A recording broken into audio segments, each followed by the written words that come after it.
اور خدا ہی نے آسمان سے پانی برسایا، پھر اس سے زمین کو اس کے مرنے کے بعد زندہ کیا،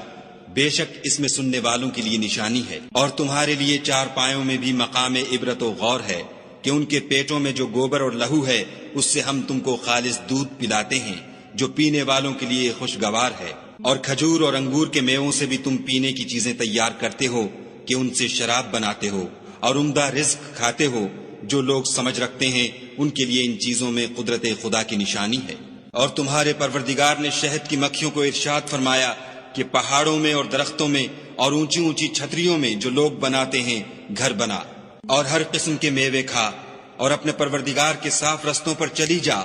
اس کے پیٹ سے پینے کی چیز نکلتی ہے جس کے مختلف رنگ ہوتے ہیں، اس میں لوگوں کے لیے کئی امراض کی شفا ہے، بے شک سوچنے والوں کے لیے اس میں بھی نشانی ہے۔ اور خدا ہی نے تم کو پیدا کیا، پھر وہی تم کو موت دیتا ہے، اور تم میں بعض ایسے ہوتے ہیں کہ نہایت خراب عمر کو پہنچ جاتے ہیں، اور بہت کچھ جاننے کے بعد ہر چیز سے بے علم ہو جاتے ہیں۔ بے شک خدا سب کچھ جاننے والا اور قدرت والا ہے۔ اور خدا نے رزق و دولت میں بعض کو بعض پر فضیلت دی ہے، تو جن لوگوں کو فضیلت دی ہے وہ اپنا رزق اپنے مملوکوں کو تو دے ڈالنے والے ہیں نہیں کہ سب اس میں برابر ہو جائیں، تو کیا یہ لوگ نعمت الہی کے منکر ہیں؟ اور خدا ہی نے تم میں سے تمہارے لیے عورتیں پیدا کیں، اور عورتوں سے تمہارے بیٹے اور پوتے پیدا کیے، اور کھانے کو تمہیں پاکیزہ چیزیں دیں،